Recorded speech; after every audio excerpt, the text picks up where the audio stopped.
बसल बाड़ा पर्वत पहाड़, बाबा बसल बाड़ा पर्वत पहाड़। बाबा दूर भइला हो हमसे दूर भइला हो, कवन कसूर कारण हो अतना दूर भइला हो।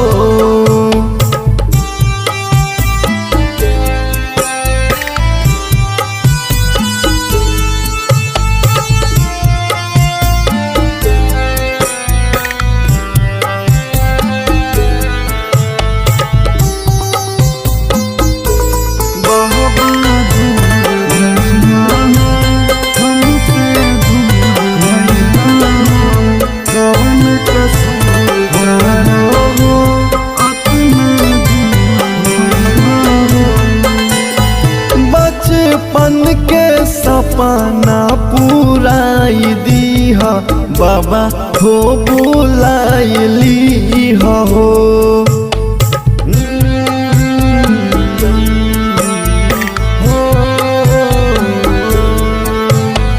भगिया तू हम रोज गाई दीहा, दर्शन दिखाई दीहा हो।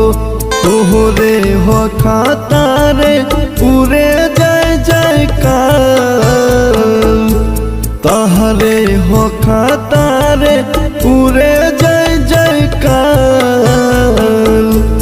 बाबा दूर भइला हो अतना दूर भइला हो, कवन कसूर कारण हो हमसे दूर भइला हो।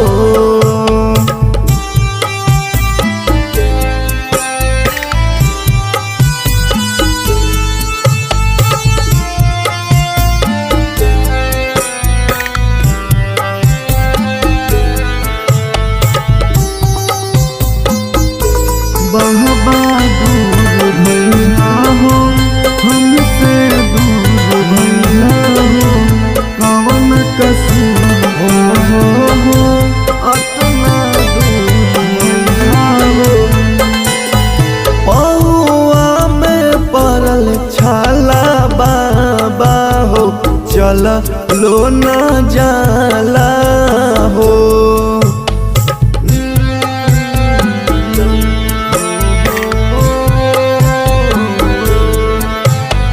दुख बावे अतना भारी हो बाबा ना सहाला हो।